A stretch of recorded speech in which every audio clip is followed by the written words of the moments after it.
Ok, so gracias a ustedes por conectarse. Esta es la cuarta parte del estudio de 1 Corintios 11, del 1 al 16. Para los que no han visto las otras partes, en mi página Sentados Bajo la Higuera en Facebook está la parte 1, la parte 2 y la parte 3, está la parte 4, el cual vamos a hablar de algunos puntos y vamos a concluir con este estudio de 1 Corintios. Ok, entonces vamos a leer los primeros versículos, el cual va a ser el enfoque de esta parte, que va a ser los últimos versículos de 1 Corintios 11, del versículo 10 al 16, donde dice: por lo cual la mujer debe tener señal de autoridad sobre su cabeza por causa de los ángeles.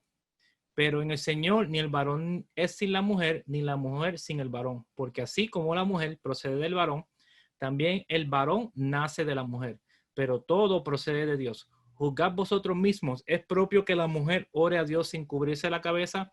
La naturaleza misma no os enseña que al varón le es deshonroso dejarse crecer el cabello. Por el contrario, a la mujer dejarse crecer el cabello le es honroso, porque en lugar del velo le es dado el cabello. Con todo esto, si alguno quiere ser contencioso, nosotros no tenemos tal costumbre ni la iglesia de Dios.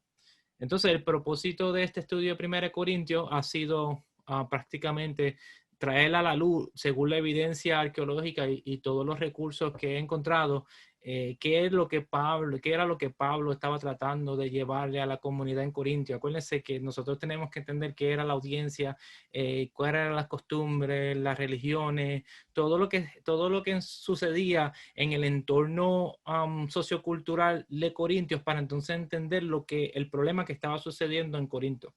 Pero en esta cuarta parte vamos, a hablar del pelo y su simbolismo de la cultura, ya que esto es uno de los puntos que Saulo está trayendo, el cual, según él, es deshonroso al hombre tener el pelo largo y es deshonroso a la mujer tener el pelo corto. Dos, esto en contraste con el voto nazareno. Tres, la naturaleza del hombre en contexto y la adoración en público y el problema de los mensajeros o ángeles, en el versículo 10. Entonces terminamos con la conclusión. Entonces, el pelo y su simbolismo en la cultura. El pelo tenía importantes implicaciones simbólicas y a menudo representaba la relación de uno con el resto de la comunidad. Según la tradición sacerdotal, la ropa destrozada y el pelo largo y descuidado del leproso significaban su inmundicia con respecto a la comunidad. Los procedimientos cuidadosamente definidos en la tradición sacerdotal determinaron si una persona con el pelo amarillento o delgazante en la barba o en la cabeza, tal vez un tipo de tiña, era visto como inmundo. Un hombre curado de lepra, sin embargo, mostró su nuevo estatus en la comunidad lavando su ropa y afeitando su cabello, incluyendo su barba y cejas. El moho en las prendas también era visto como una forma de lepra. Tales prendas inmundas fueron destruidas. Ahí está, según Levíticos 13, del versículo 47 al 59, perdón. Los sacerdotes levíticos debían cortarse el pelo y no dejar que sus mechones crecieran muchos ni se afeitaran la cabeza. Algunas tradiciones, sin embargo, desalentaron a las personas de redondear el cabello cerca de las orejas. Ni las personas debían cortar o rasgarse los bordes de su barba al llorar, una costumbre en el antiguo Medio Oriente. De hecho, arrancarse el pelo o la barba podría indicar vergüenza e ira. Según las culturas del antiguo Medio Oriente, pues el pelo, al igual que la vestimenta, emitían esas señales de honor o vergüenza ante la comunidad. Por eso se le prohibía en Levítico 19 al sacerdote arrancarse pedazos de la barba o el pelo, porque eso era un símbolo de luto. Entonces, en el servicio del tabernáculo era representado por la vida que emitía, esa señal de vida que el Eterno quiere dejarle saber al pueblo, que Él es vida, y todo el servicio en el tabernáculo tenía que ver con la vida. Ahora, el hacer luto estaba conectado con la muerte. Entonces, estas eran costumbres que las personas, la civilización alrededor en Mesopotamia hacían para cuando estaban en luto. Entonces, el Eterno, por eso, especialmente a los sacerdotes, les prohibió que ellos hicieran esto mientras estaban activos en el servicio, el cual, si lo hacían, eso los descualificaba totalmente. Según Heródoto, un historiador griego, en todas partes los sacerdotes de los dioses llevaban el pelo largo. En Egipto están afeitados. Para todos los demás hombres, la regla que está de luto por los muertos es que los más preocupados tienen la cabeza rapada. Los egipcios se afeitan en otras ocasiones, pero después de una muerte dejan crecer su cabello y barba. Según los egipcios, pues ellos también tenían su costumbre en cuanto a afeitarse, dejarse crecer el pelo, y lo conectaban con algo que estaba sucediendo en la cultura. Y entonces esto es importante entenderlo para entender lo que Saulo está tratando de decir en el capítulo 11 de Corintios. Los romanos también pasaron por cambios similares. En tiempos más antiguos se permitió que el pelo de la cabeza y la barba creciera, pero unos 3 siglos antes de la era cristiana, que eso fue recientemente en el primer siglo, comenzaron a introducirse los barberos y los hombres solían llevar el pelo corto. O sea que ya entre los romanos, 3 siglos antes del primer siglo, pues llevaban el pelo largo, pero la cultura fue cambiando, fue evolucionando. Ahora tienen barbero, entonces empezaron culturalmente a llevar el pelo corto. El afeitado también era habitual y una larga barba era considerada una marca de descuido. Una instancia incluso ocurre de un hombre en Libios que había sido desterrado por un tiempo, siendo ordenado por el consulado tener su barba afeitada antes de entrar en el Senado. Esto se asemeja a como hoy en día, pues, la cultura nuestra es, yo me acuerdo, ahora no, porque ahora es más aceptable la barba y el pelo un poco largo, pero años atrás yo me acuerdo que para una entrevista de trabajo tú tenías que tener la barba bien afeitada, tenías que estar bien presentado para entonces ser aceptado y que eso hablara bien de tu carácter. En la cultura esto existía y mientras iban pasando los años, pues la cultura iba evolucionando y adoptaban otra nueva forma de honor y vergüenza. Lo mismo pasa hoy en día con nuestra cultura. Lo que pasa es que en nuestra cultura el honor y vergüenza no es como en estas culturas del este, donde es bien predominante. El pelo cargaba un simbolismo social y político, así como también religioso. Los reyes y los sacerdotes eran ungidos con aceite vertido sobre su cabeza, simbolizando honor. La saliva corriendo por la barba podría representar la locura. Joab tomó a Amasa por su barba, tal vez como señal tal vez como señal externa de saludo, mientras lo mataba con un arma oculta. Un signo de su total lealtad a Dios, el nazareo no se cortaba el pelo hasta que se completara su tiempo de separación con Dios. Entonces se afeitaba la cabeza y se quemaba el pelo. Entonces, ya que mencioné el voto nazareo, porque tenemos que hacer contraste de lo que está sucediendo en Corintios. Saulo menciona que es deshonroso el pelo largo, más sin embargo en la Torá habla del voto nazareo, el cual era totalmente lo contrario. La persona que hacía voto tenía que dejarse crecer el pelo hasta que se cumpliera el tiempo de su voto. Algunos hacían el voto por un tiempo en específico. En el caso de Saulo en Hechos, donde tuvo que hacer un voto con 3 personas más y pagaron el voto en el templo. Ellos lo hicieron por un tiempo en específico, pero habían personas que lo hacían por toda su vida, el cual se tenían que dejar su pelo. En el momento que se contaminara o algo, que vamos a ver ahora en adelante, pues entonces tenía que volver a comenzar de nuevo. Entonces hay que hacer este contraste porque parece un poco contradictorio que Saulo está mencionando el pelo largo en Corintios como deshonroso, más en la Torá el Eterno da este ritual de transición en cuanto al voto nazareo para señalar el que estaba o para identificar al que había hecho un voto con él, ¿ok? El hombre que hizo un voto a Dios fue responsable ante él con todo su cuerpo y ser. Ni siquiera un pelo debía ser herido intencionalmente durante todo el periodo del voto, porque todos pertenecían a Dios. La conclusión del voto nazareo estuvo marcada por sacrificios y el afeitado de la cabeza en la puerta del santuario, indicativo de un nuevo comienzo de la vida. Por lo tanto, el largo cabello intacto era considerado como el emblema de la devoción personal o devoción al Dios de toda la fuerza. Por lo tanto, fue un paso fácil para pensar que en el cabello estaba el asiento de fuerza de Sansón. En tiempos posteriores, tocar o acercarse a un cadáver era la ofensa más grave contra el voto. Si alguien moría en su presencia, un nazareo se volvía impuro.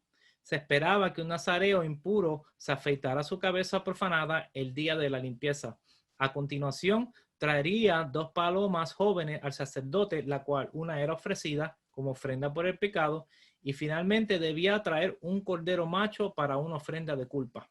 Debido a esta profanación, el nazareo debía comenzar sus días de separación de nuevo. Y es importante que ustedes vayan a Números y vean todo el proceso y todos los requerimientos de voto nazareo, porque era un voto muy caro, no todos hacían ese voto, ya que conllevaba mucho, era bien costoso. Entonces podemos ver como en el caso de Saulo, donde él no solamente costeó el suyo, sino costeó el de 3 más, dando a entender que Saulo era una persona que sí era wealthy, como por ponerlo así.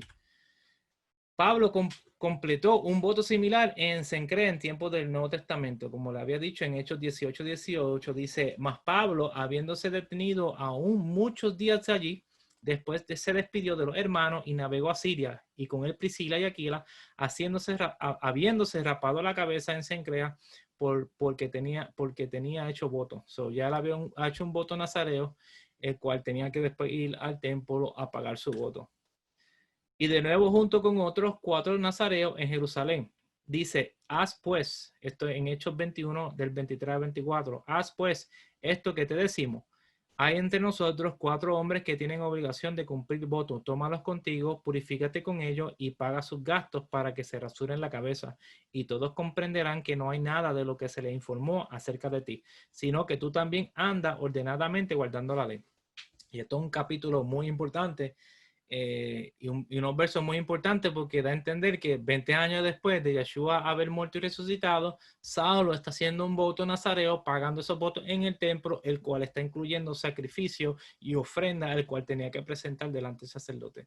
Un punto ahí que mantenga en su mente para después estudiar ese tema, pero en cuanto a 1 Corintios, pues te da a entender de que Saulo no está en contra del voto nazareo, ni está diciendo que los que hacían voto nazareo y se dejaban crecer el pelo largo, pues estaban deshonrando su cabeza. Acuérdate que la audiencia de 1 Corintios, especialmente ahí, una audiencia específica, no todo era una comunidad judía, aunque muchos académicos dicen que entre ellos sí había muchos judíos, pero la mayoría vienen de ese entorno pagano, el cual están saliendo de muchos de sus principios culturales que ellos habían aprendido y adoptado a través de su vida, y ahora que están aprendiendo estos caminos de la Torá, pues están tratando de despojarse.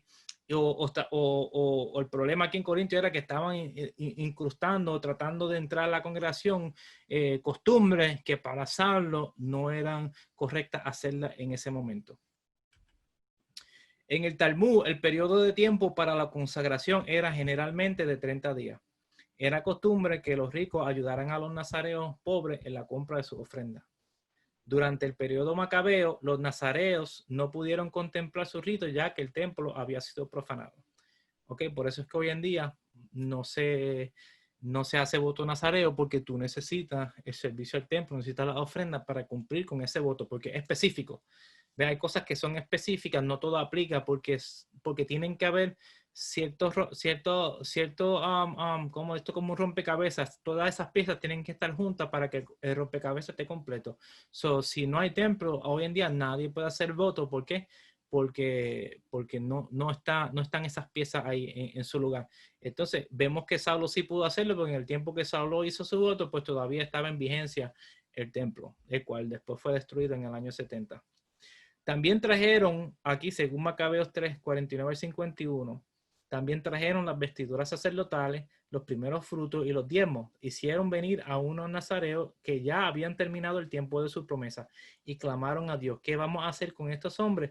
¿A dónde los llevaremos? Tu templo ha sido pisoteado y profanado, tus sacerdotes están de luto y humillados. El problema ahí en Macabeo, ya que Antíoco había profanado el templo, no podían presentar su ofrenda ni cumplir con sus votos porque el templo había sido profanado. Luego después ellos tomaron control del templo y purificaron todo, y ahí entonces ellos pudieron comenzar de nuevo con los servicios y con las ofrendas. Entonces, ya que hablamos de esto, vamos a entrar en lo que la naturaleza del hombre y la mujer. El pelo largo, Saulo menciona esto en contra de la naturaleza. ¿Qué es lo que significa ese término? Dice, Perdón, juzgad vosotros mismos. ¿Es propio que la mujer ore a Dios sin cubrirse la cabeza? La naturaleza misma nos enseña que el varón le es deshonroso dejarse crecer el cabello. Por el contrario, la mujer dejarse crecer el cabello le es honroso, porque en lugar de velo le es dado el cabello.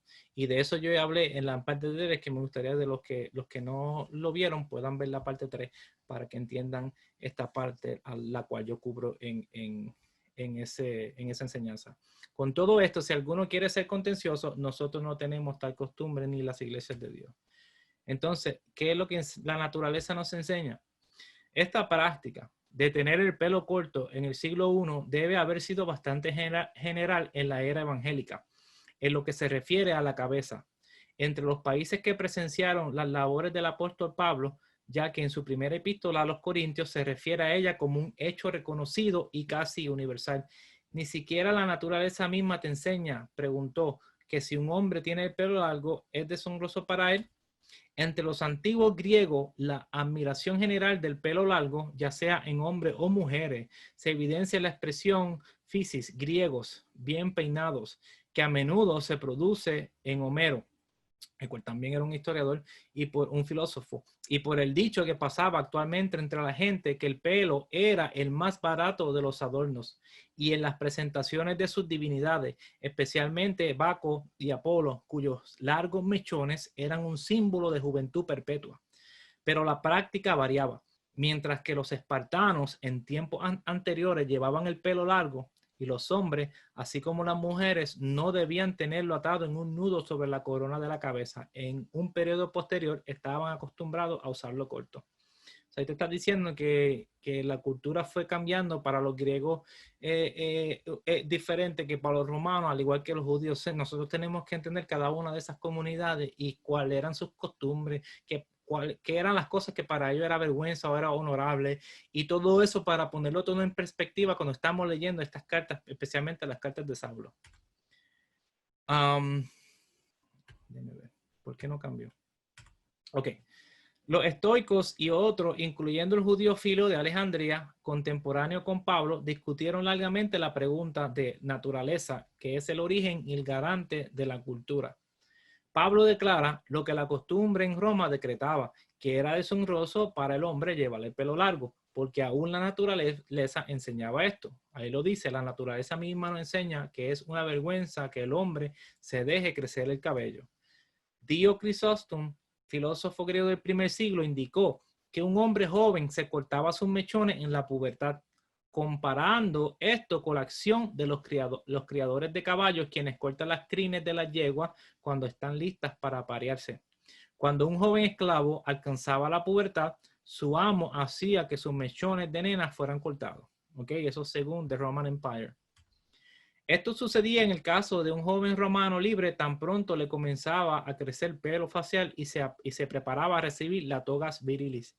En el comienzo del segundo siglo, el filósofo Epícteto le preguntó a un joven estudiante de retórica de Corinto quién era ciudadano romano acerca de su identidad sexual, dado que él había removido el pelo de su cuerpo con yeso y se veía como un hombre suave, es decir, un homosexual. Eso según Epícteto, ahí está la cita. Entonces, el cabello en el cuerpo era un indicador del género masculino. Epícteto argumenta y la naturaleza lo ha otorgado diferenciando entre sexos. Su eliminación negaba la naturaleza y daba una señal acostumbrada de homosexualidad. Entonces, mientras en Corinto había estatuas de hombres con pelo largo, Hill señala que estas eran usualmente deidades. Eso según Hill, que era un académico en su documento The Importance of Roman Portraiture. Se debe tomar nota que las únicas estatuas de hombres con pelo largo rizado eran de la fachada de los cautivos en el foro de Roma en Corinto.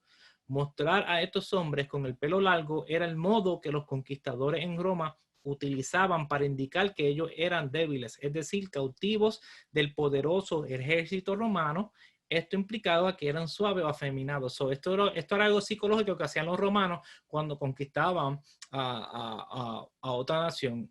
Los metían en esta, ahí tienen en la foto, en estas fachadas, ellos hicieron estos edificios con estas fachadas donde las fachadas se mostraban esas estatuas de hombres con el pelo largo, porque en la cultura, tú tener el pelo largo así, rizo, mostraba ser afeminado. Entonces, eso era un problema cultural donde ellos lo usaban para mostrar la debilidad de otra nación al ser conquistada. ¿Okay? Era algo todo psicológico.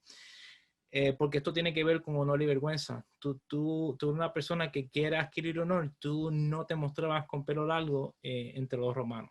¿Okay? En resumen, los inhabitantes varones de Roma no usaban el pelo largo. El hacerlo indicaba su negación a la masculinidad.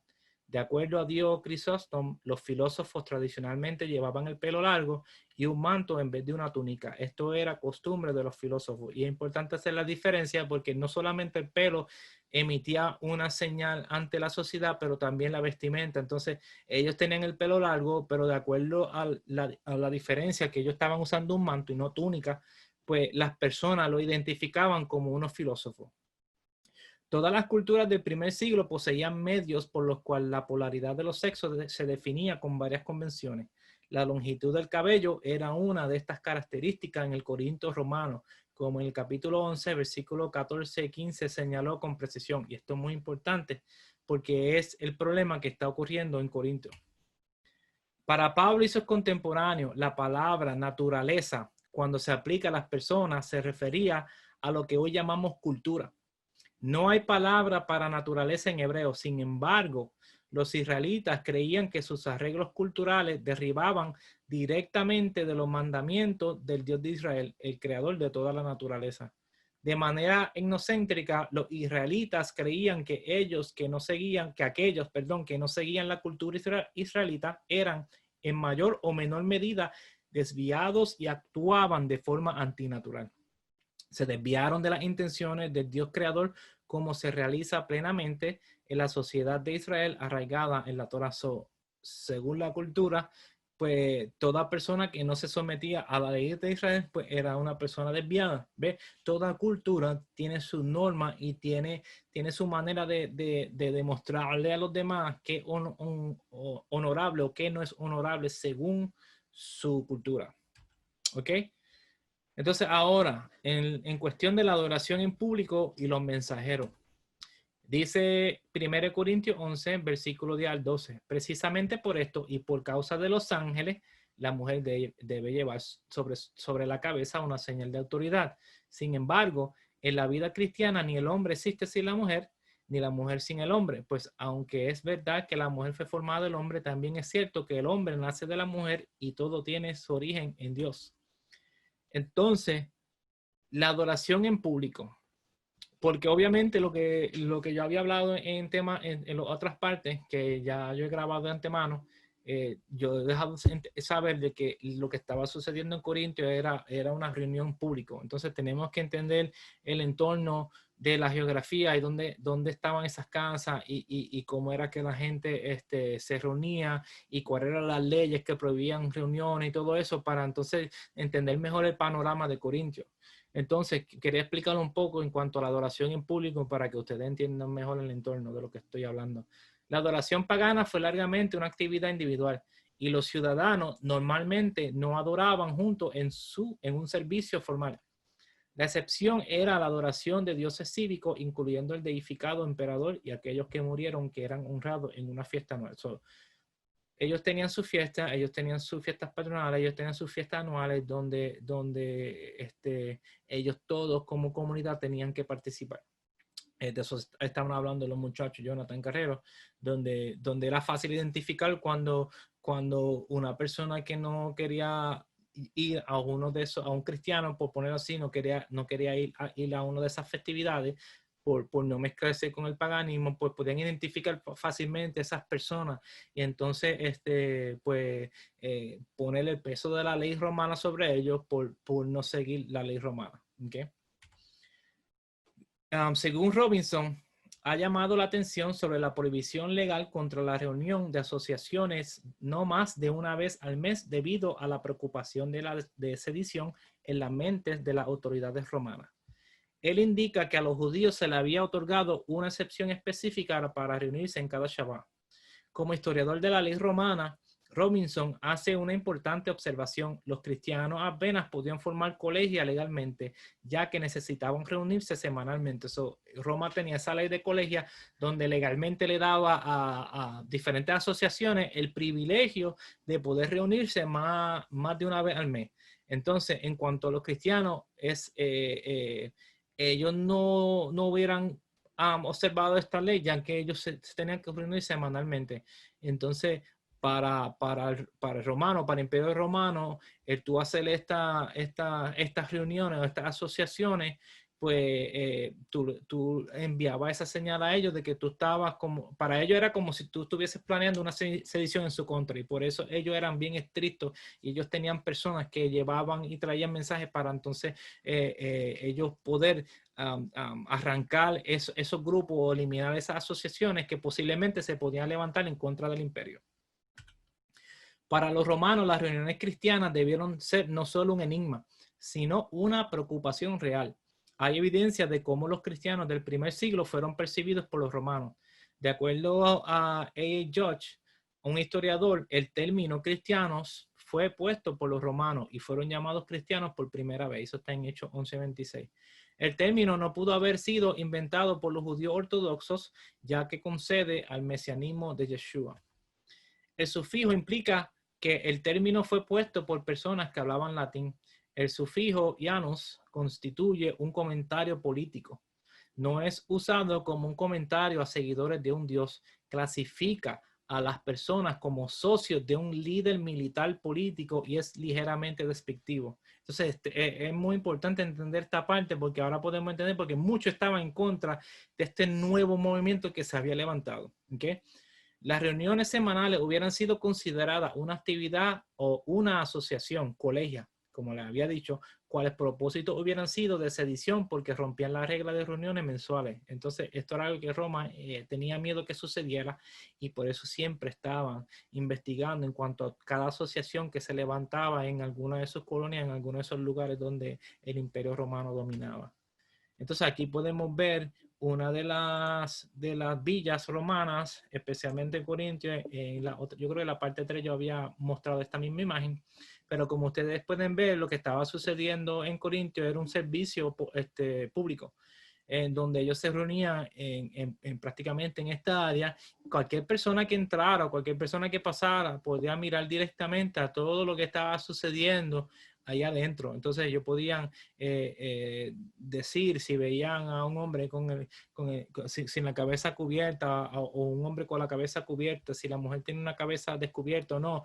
Ellos podían, según la cultura, identificar, esta es una mujer pagana, esta es una mujer, una nueva mujer romana. De eso yo hablo en la parte 3. Esta es una mujer fácil, esta es una prostituta, porque de acuerdo a la forma que estaban vistiendo, porque Saulo está hablando de la cubierta de la mujer en ese entorno en cuanto a profetizar y orar. ¿Ves? Que es muy importante entender eso. Él está siendo bien específico en cuanto a lo que él está diciendo. No en todo momento, en cuanto a los que tomaban a los que estaban activos en el tiempo de adoración. En el tiempo de oración, ¿ve? Y en el tiempo de profetizar, que es de proclamar esa palabra. Entonces, eso emitía señal a los que estaban viendo, no solo a los que estaban presentes, también a los extraños que venían y querían ver lo que estaba sucediendo ahí, venían y podían identificar. Entonces, ellos tenían que cuidarse porque el emitir una mala señal estaba trayendo deshonor no solamente sobre ellos, sino también sobre aquel que les servía. ¿Okay? Entonces, en cuanto a los mensajeros, ángeles, la mujer debe tener autoridad sobre su cabeza debido a los ángeles. Algunos piensan que Pablo podría estar diciendo que ella debe ejercer sabiamente su derecho a decidir si debe cubrirse la cabeza de una manera que honre a su esposo, dada la situación con los ángeles. En cualquier caso, los ángeles han sido interpretados como uno. Los ángeles que según las antiguas interpretaciones judías de Génesis 6, 1 al 3, se unieron a las mujeres y así cayeron. Véase el comentario de segunda de Pedro 2:4, pero produjeron gigantes, no la amenaza probable aquí. Esto es una de las teorías donde muchos académicos piensan de que el término ángel aquí está conectado con los ángeles o con los Bene Elohim que usurparon su lugar y entonces se unieron a las mujeres, según el pensamiento de judío, ¿okay? O según el pensamiento del antiguo Medio Oriente, porque hay mucha evidencia. 2. Los ángeles presentes en la adoración divina que se sentirían ofendidos por una ruptura de la propiedad o de la afrenta a los esposos. Entonces se puede comparar esto con los pergaminos del Mar Muerto y ahí está la evidencia donde para ellos cada vez que hacían una reunión, iban para la guerra y todos iban en comunidad, los ángeles siempre estaban presentes. Entonces ellos tenían el pensar donde los ángeles y su ejército siempre estaban presentes en el momento de ellos reunirse. Y tercero, los ángeles que gobiernan las naciones, según Deuteronomio 32:7-9, pero que en última instancia estarán subordinados a todos los creyentes, incluidas estas mujeres en 1 Corintios 6:3. Es decir, como futuro gobernante, una mujer u hombre cristiano debe ejercer decisiones sabias en el presente, incluso con respecto a la ropa. Ellos también tenían esa creencia de que los ángeles estaban presentes en el momento de la oración. Pero en el momento de adoración, pero también hay una cuarta teoría, que esa es la de Bruce Winter, que él dice que mientras este término es comúnmente traducido por causa de los ángeles, el término también era usado para referirse a un mensajero. La palabra mensajero en el primer siglo no implicaba necesariamente que solo era el que llevaba mensajes. También era usada para referirse al que llevaba información acerca de aquellos que visitaba de vuelta a la persona la cual representaba.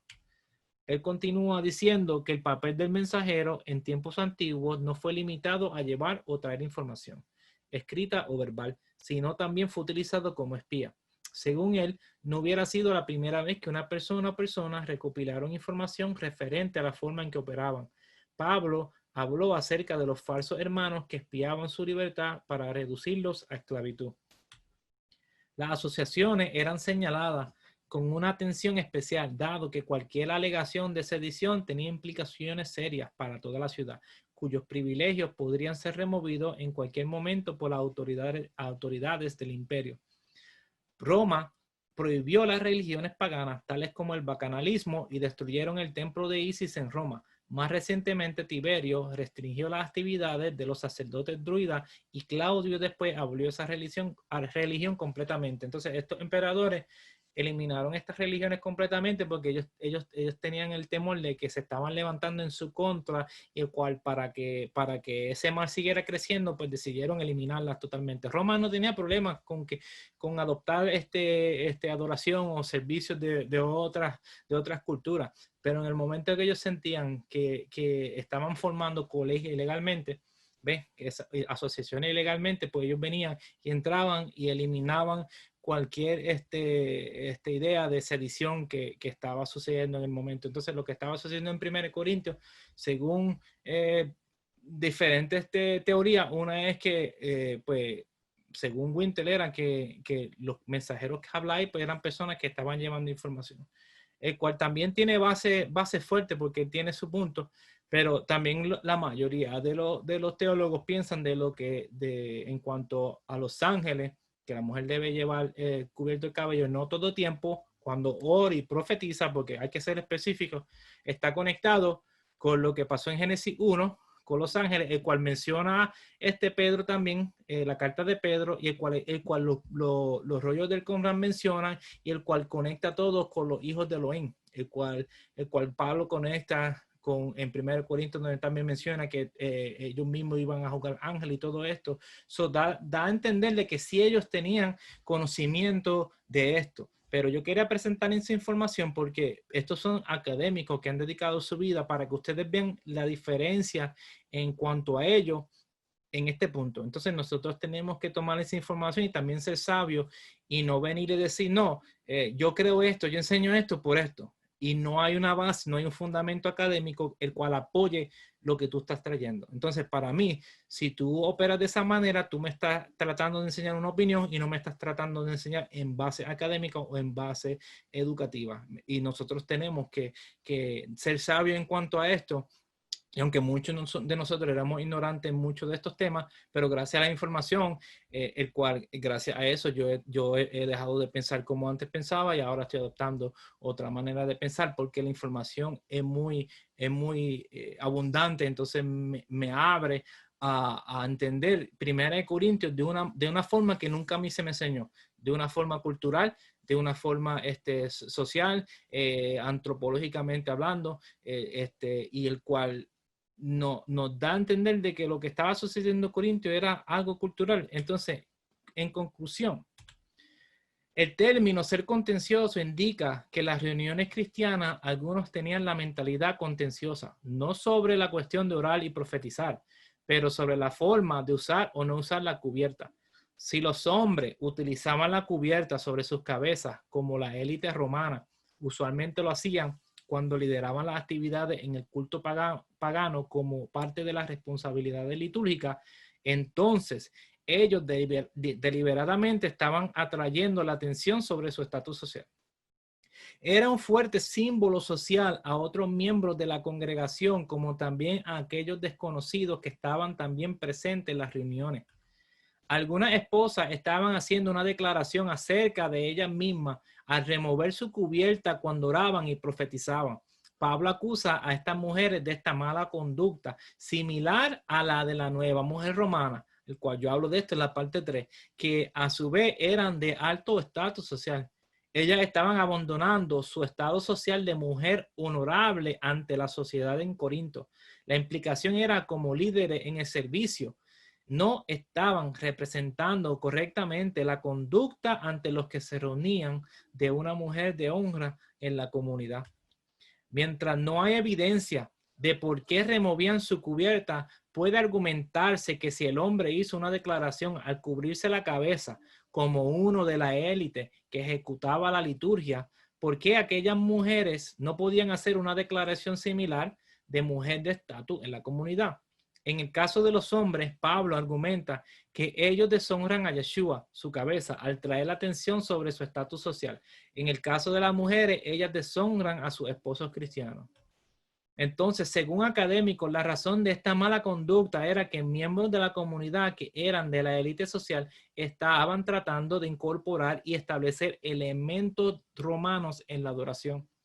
La evidencia presentada apunta a la gran lucha entre la élite dentro de la comunidad. Los problemas eran meramente sintomáticos de un problema más amplio de celo, espíritu liberal, división, chisme, arrogancia y de espíritu contencioso entre la comunidad cristiana, como se lee en la carta de 2 Corintios 12:20, una actitud que llevó a Pablo a escribir amonestando a esta comunidad en su segunda carta a los Corintios. Entonces, lo que estaba sucediendo en Corintios obviamente era algo cultural, el cual ellos aparentemente estaban tratando de implementar o tratando de mantener su estatus social, y eso estaba creando división entre la comunidad, porque si ellos querían permanecer su estatus social, pues tenía que hacer conforme a como los romanos hacían su servicio. Y eso parece que era lo que estaba sucediendo en Corintios, trayendo esta contienda entre hermanos y esta división entre los que eran más altos y los que eran más bajitos. Un problema que es ampliamente conocido en la carta de Corintios, donde prácticamente está hablando de división y de contienda y de chisme.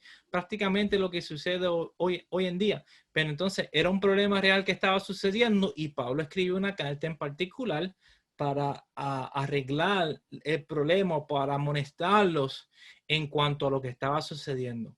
¿Por qué digo esto? Porque nosotros ahora, al leer esta carta, si no tomamos en consideración toda esta evidencia, la cultura, la audiencia, geográficamente, dónde estaba Corintio, qué era Corintio, cuáles eran las religiones, cuántas personas llegaban ahí, a qué dioses le adoraron, entonces no podemos entender el entorno y la base por lo cual Saulo estaba tratando de llevarle a ellos para que porque ellos estaban entendiendo a qué Saulo se refería. Nosotros no entendemos a qué Saulo se refería porque nosotros estamos lejos de esa cultura, estamos lejos de la evidencia. evidencia y a veces no nos importa entrar, sumergirnos en toda esta información porque nosotros ya le hemos dado una interpretación diferente, pero esto no es cuestión de yo interpretar algo o no de una forma, sino de interpretarlo en la manera correcta o lo más cercano a lo que estaba sucediendo. Entonces, ese fue el propósito por el cual yo he traído este estudio, para que nosotros podamos estudiar la escritura de una manera totalmente diferente, que hay ciertas cosas, hay ciertos puntos, hay ciertos temas que nosotros tenemos que estudiar antes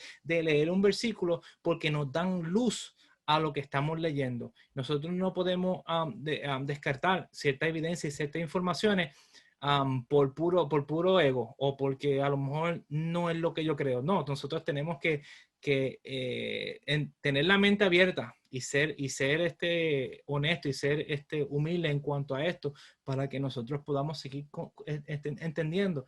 Esto no hace Yeshua menos, esto no nos hace menos, sino esto nos hace entender mejor lo que estaba sucediendo y en principio podemos entender también cosas que pueden suceder similarmente y cómo nosotros podemos atacarla o cómo nosotros podemos arreglarla en cuanto a qué es bueno o a qué no, o a lo que no es bueno, a lo que es lícito o a lo que no es lícito hoy en día, porque culturalmente la cultura de nosotros es diferente a ella, pero también entre nosotros hay cosas que ante la comunidad son malas, entonces son cosas que nosotros en el momento que nos reunimos también y se está hablando y se está profetizando, se está leyendo la escritura, se está enseñando, pues nosotros también podemos adoptarla o no adoptarla según cómo las personas lo ven. Entonces, este es el fin de estas 4 partes. Yo he dedicado bastante tiempo leyendo información. Me ha tomado meses recopilar todo esto, pero al fin terminé este estudio.